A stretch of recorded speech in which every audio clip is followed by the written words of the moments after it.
experiment করছো মাইয়া যে ডাইল লইয়ারে আসসালামু আলাইকুম আই সিটিং বসে আমার নেওয়াজ আজি খুব ভাইরাল ডাইল রেসিপি লইয়ারে আসছি জিবে দেখি ফেসবুকত মিদি বেকুনি গড়ি থাকেন তো আই কিলে চেষ্টা করতাম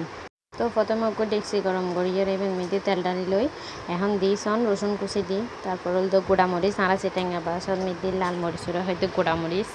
তো গোড়ামরিচ দিলাম তারপর পেঁয়াজ কুচি দিলাম পেঁয়াজ কুচি দিয়ে একটু ভাজা ভাজা করে দিলাম নাই মূলত করে দিয়ে হলো বেরেস্তা পেঁয়াজ ওরা বেরেস্তা করি আর মরিচের সংখ্যা দেখি নডরাই মরিচ বেকন কিন্তু ইউজ করতেন না মরিচ নাই অন্য হাজুলাইও একেবারে ভাঙি লই একসাথে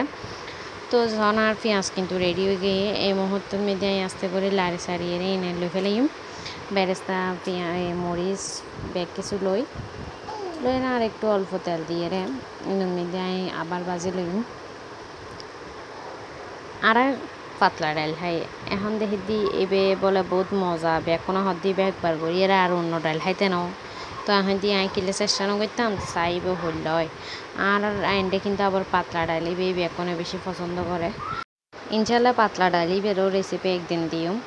এবে সচরাচর বেকুনেই রান্না করে থাকে এবে কম বেশি বেকুনেই জানে তো এন্ডে রসুন বাটা আর হলুদে পেঁয়াজ বাটা ইন্ডিয়ারে বালা করি এর একটু লাড়া সাড়া করি এর ভাজা করি লই যাতে একটু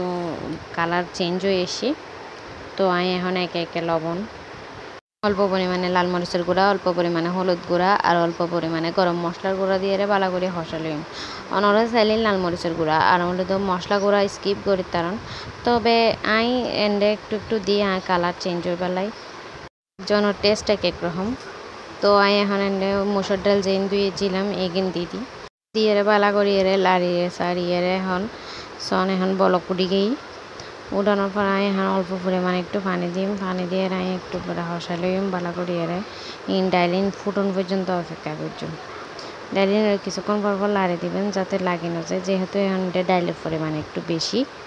তো কিছুক্ষণ পর চেক করি সাইড দিয়ে ফুড়িয়ে এসি না ফুড়ে নইলে আবার কিছুক্ষণ চুলারে চুড়া করে দিবেন ছোটো করে সন ডাইল যাতে ফুড়িয়ে এসে এখন বেলা গুড়িলের বাড়া করি একদম যাতে মিক্স হয়ে যায় কোনো ডাইলের হনা যাতে না থাকে ডাইলিনের একদম ভালো করে মিক্স করে ফেলাবেন এবার যাতে মিক্স হয়ে গিয়ে পানি দিলে ওনারা টেস্ট অনুযায়ী ওনারা তো বোধকে বেশি পাতলা হইতে চাইলে মানে একটু বেশি দিবেন যারা হম পাতলা হইতে চাই তারা মানে হম দিবেন তারপর ধনে পাতা দিলেন ধনে পাতা দিই আর তো বেরেস্তা করিয়েছিলাম বেরেস্তা দিই আর ওই যে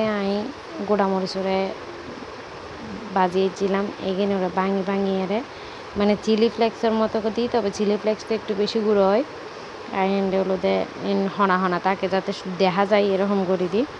তো দিয়ে চুলার আঁচড়ে বাড়াই দিই বাড়াইছন এখন সিদ্ধ বালা করে সিদ্ধ হওয়ার পরে অপেক্ষা গরম করব এই টেস্ট করে সাইড দিয়ে লবণ হই না